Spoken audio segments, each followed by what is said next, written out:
Join me as I take you for a walk of our sister island, our island that is called Tobago, our twin island to be exact, Trinidad and Tobago. Two islands, but one government, one president, one prime minister, one House of Assembly chairperson. He's called the Chief Secretary.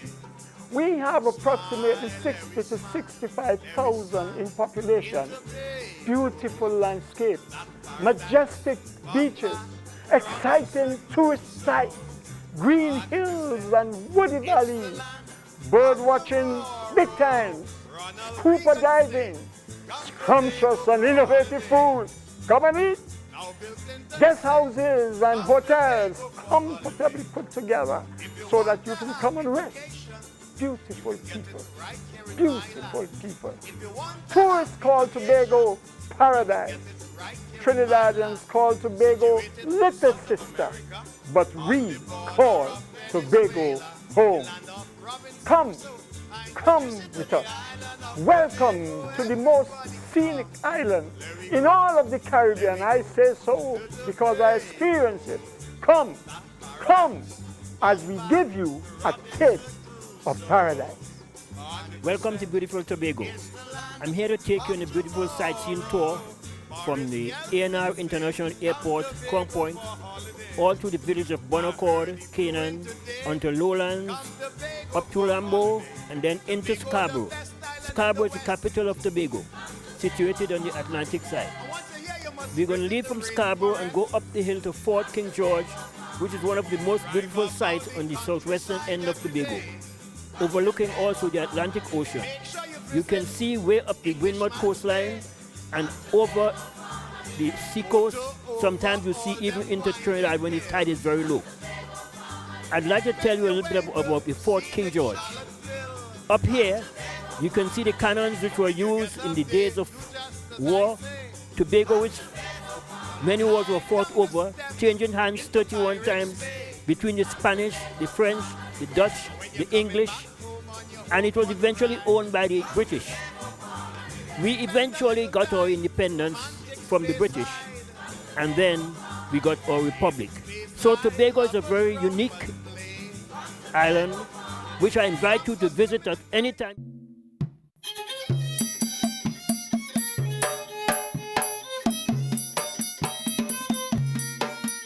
Old-time wedding. Old-time wedding is a tourism attraction and is one of the most auspicious celebrations the Tobago Heritage Festival held each year from mid-July to beginning August. The night before the wedding, a real dance was done, and that day go assess whether they tie the groom for marry the girl. Hey. Guests are colorfully and magnificently dressed. Men in their scissor steel coat, their top hats and gloves, complete with umbrellas which were used to shade their partners from sun and rain. Ladies not outdressed with their can, their 4-string drawers, their gloves, their hat, their beautifully frilled frock, and fresh flowers to complete the ensemble. When they get to the church for the wedding ceremony, they get a village mako, usually uninvited, but always present at a wedding. You peep and a run she mouth, but always she don't know but the bride and she family. The wedding entourage usually dance to the rhythm of the sweet tambourine music from the church to the bride's home first for cake and wine. Well, boy, I know she will go cry because she left home. When they left there, the celebration continued on arrival at the groom's home, and me think I hear the girl go live to the sound of more tambourine, brush back, the reel, the jig, the heel and toe, even castellan. And you know what? You get enough food and drink. Here, our wedding godfather, at this pitchy fire, I use words longer than the alphabet to show up your goddaughter. Other revelations during that ceremony include the carrying of the breadfruit, signifying virginity, the canister with bride's clothes and bed linen, indicating that the bride is independent. The coal pot and the iron adorned the personal belongings, showing that she's capable of running house. So the man get a good girl. Hey, however, if certain thing not reveal itself the first night of the wedding, the man can just take the girl back as she mama because he gonna say they lie to him. Welcome to Charlottesville. Now we are on the northeastern end of the island. Charlottesville is one of the most beautiful spots in Tobago. I'm going to take you to Flagstaff Hill. At Flagstaff here, you can overlook the Caribbean Sea. Overlooking the Caribbean, you'll actually see where the Caribbean and the Atlantic join. Then if you look down on my left, way down, you will see the beautiful Man of War Bay. The name of that beach was John de Moore Bay before it became Man of War Bay. During World War II, it housed the entire British fleet, that beach. On my left, on the hill that you are looking at, that is Pigeon Peak. That's the highest point on the island. It's just about 1,550 feet. It's pretty cold up there at evening time. So this is what makes Charlottesville unique. When you get down to the flat now, this is where our cocoa plantation, the produce was taken care of. You have the cocoa houses, you have the dancing floor, and you have the place that they stored the beans. Ladies and gentlemen, you had us to be here to see it. If you want to see more of this, all you have to do is to be here sometime around the 21st of July, when we have our Tobago Heritage Festival. Welcome to the beautiful island of Tobago. Welcome especially to the beautiful village of Plymouth. Now in Plymouth, there has been and there is a tombstone that has an inscription on it that up to today no one seems to understand what that inscription means. And so let me tell you what the inscription is. It says, "She was a mother without knowing it, and a wife without letting her husband know, except for her kind indulgences to him." I'm sure you might be thinking, what did he just say? Let me say it again. The inscription is, "She was a mother without knowing it, and a wife without letting her husband know, except for her kind indulgences to him." Now, if you're listening to me and you know what this inscription means, or you could decipher what is meant by what is written on this tombstone, I invite you to come to Tobago. Give me a call. Come to Tobago and tell us what it means.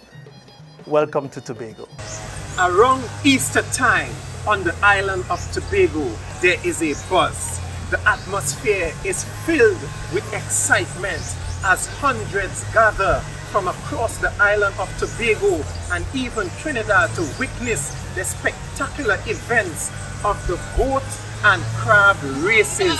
This event is an exciting one for the goat race as their jockeys and their goats line up ready to dart out in a 110 meters dash to the finish line as they compete for dominance. It calls for sheer strength. It calls for speed. It is exciting. It is enthralling. It is exciting. It is something that you would love to see. In the less popular of the events, the crab race, competitors line up with their blue crabs, competing to get their crabs across the line. And it's filled with action. It's filled with excitement. It's filled with anticipation to see who would get their crabs across the line. This is an event that is one of the most anticipated and looked out events on the tourism calendar of Tobago, the Boko Goat Race and Crab Race Festival. It's a festival for the entire family. You should experience it when you come to Tobago. Planning a trip to Tobago? Then make sure you pack your swimwear and suntan lotion. 19 beautiful sun-kissed beaches await you.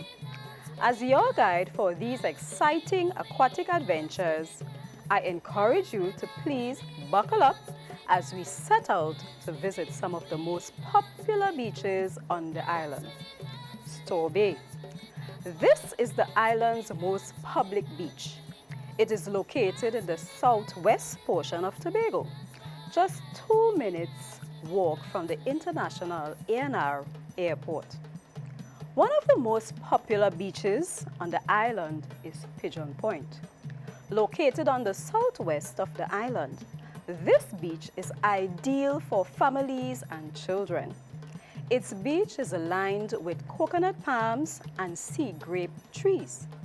Its sugar white sand and warm waters encourage you to take a dip and is also ideal for spending a day picnicking.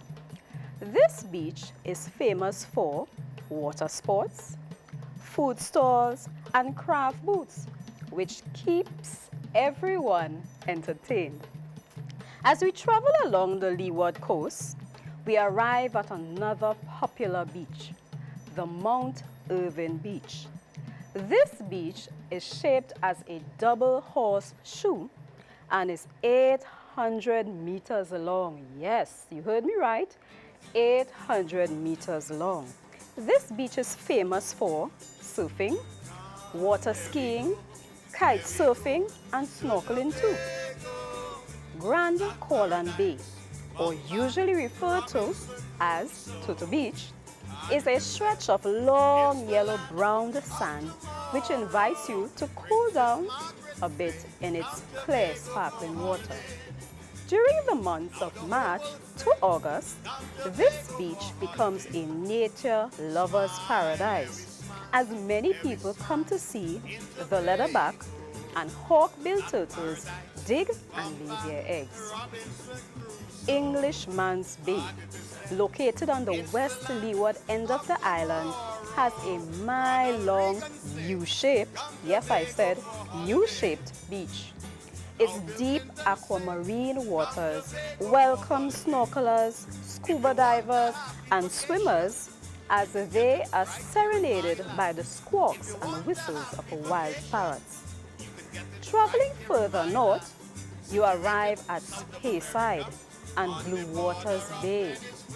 These pristine bodies of water are protected by coral reefs. From these beaches, fun-loving tourists embark on a glass-bottom boat as they venture out to sea to view the Angel Reef, the Japanese Coral Garden, and the largest brain coral in the world. Yes, the largest brain coral in the world. Pirates Bay, the choice of most tourists, was once only accessible by sea, but the adventurous and physically fit 157 steps take you to this unspoilt beach with golden sand. After descending to this natural mine, you must get your feet wet in its refreshing waves. Buku Reef and the Nylon Pool. The Buku Reef is a coralline reef ecosystem that is located on the southwestern region of Tobago. It is a popular ecotourism attraction where tourists can snorkel and see coral reefs and schools of fish without equipment. It spans 7 kilometers square and has 5 reef flats that can reach up to 25 meters in depth. The Nylon Pool, located just south of the Buku Reef, was named by Princess Margaret in 1962, who likened it to the transparency of nylon when she spent her honeymoon there. And it remains a popular and ideal destination for couples and families alike. So come, let we go to Tobago. Come, let we go to Tobago, that paradise, Bombay, Robinson.